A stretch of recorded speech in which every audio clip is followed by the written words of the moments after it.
Hello, everyone. I'm Mike Doherty from Weltman, Weinberg, and Reese, and thank you for joining us on the first of 4 mini webinars on the CFPB's new rules for debt collection.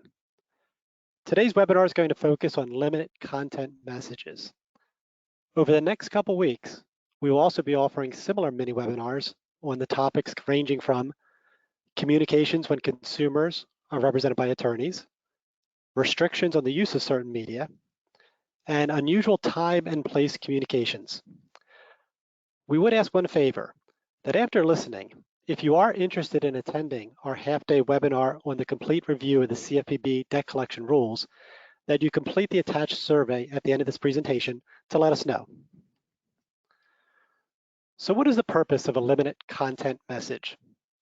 As most of us know, in the FODI world, whether to leave or not to leave a message, that was the question.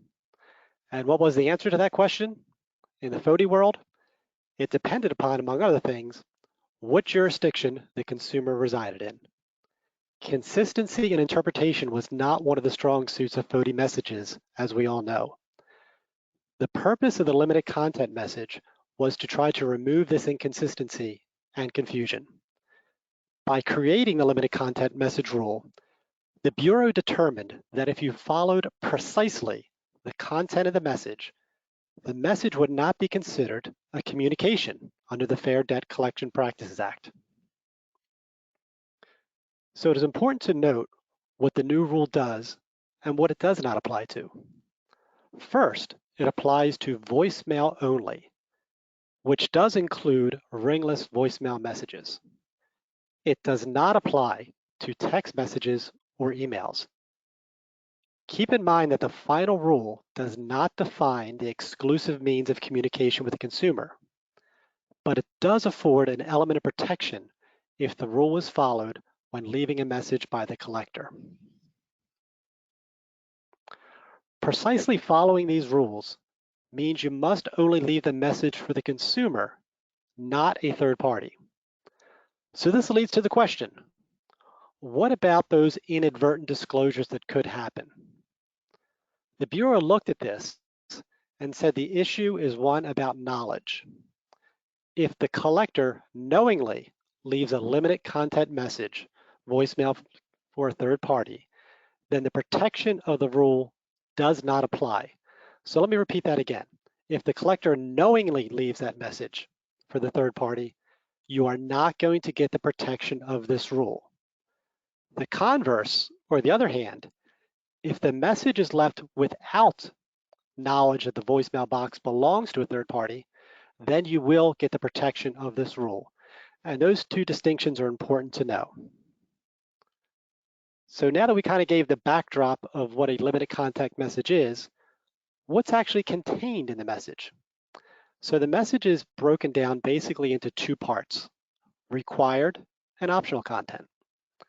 So I'm just going to read directly from the rules of requirements what is consistent of the required content.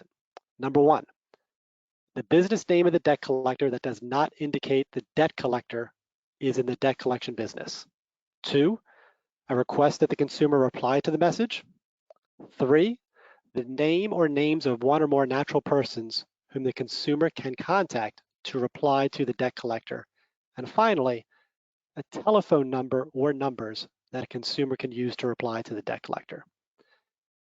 This slide is taken directly from the language of the rule, so it's important that you are intimately aware of these 4 requirements. So when looking at this required content, there are certain things you must keep in mind. First, notice that leaving the consumer's name is not part of the limited content message. That was purposeful. The Bureau determined that by leaving the consumer's name on the message, there was too great a risk for a third-party disclosure.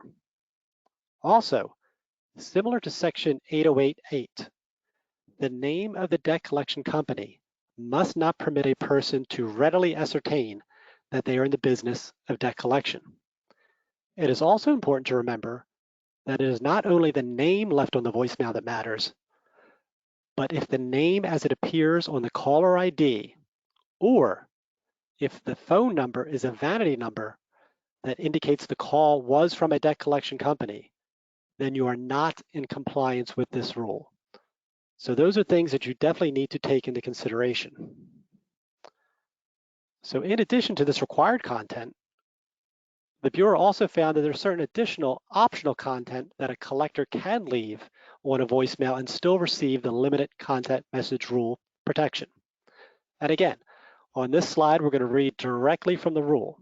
The optional content consists of a salutation, date and time of message, suggested date and time for the consumer to reply to the message, and a statement that if the consumer replies, the consumer may speak to any of the company's representatives or associates. So keep in mind that the required content states that an actual name must be given to the consumer to call back. The optional content gives the additional flexibility to also advise the consumer that he or she can speak to the company's representatives or associates. Remember, this does not replace the need to give an actual name, but merely supplements that contact information. Also, whether it's the required or optional content, you are not permitted to use the word account. When leaving a limited content message, this is expressly forbidden. If you do so, you will not receive the protection of the rule. There are certain other issues you need to keep in mind if you choose to use the limited content message. First, the Bureau did not define a partial limited content message. So what is meant by that? The most obvious example is if you attempt to leave a message and the call drops, and you are only able to leave part of the required content before the drop. The question becomes, are you safe in that circumstance? The answer is no. All required parts of a limited content message must be left. Failure to do so, for whatever reason, does not give you the safe harbor of the rule. That having been said, you still may be able to present a bona fide error defense. But I think we all know that the cost involved in that defense can be quite large.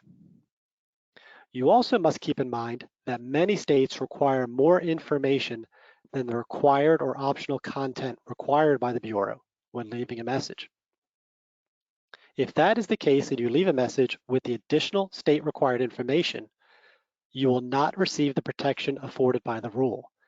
This is something you must consider when you make your determination whether to use this type of voicemail message.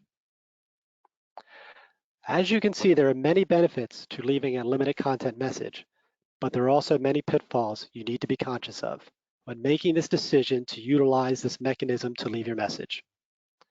So once again, thank you for taking the time to listen to this short clip concerning the CFPB rules. We appreciate your time and would again ask you to fill out the survey at the end of this webinar. Thank you very much.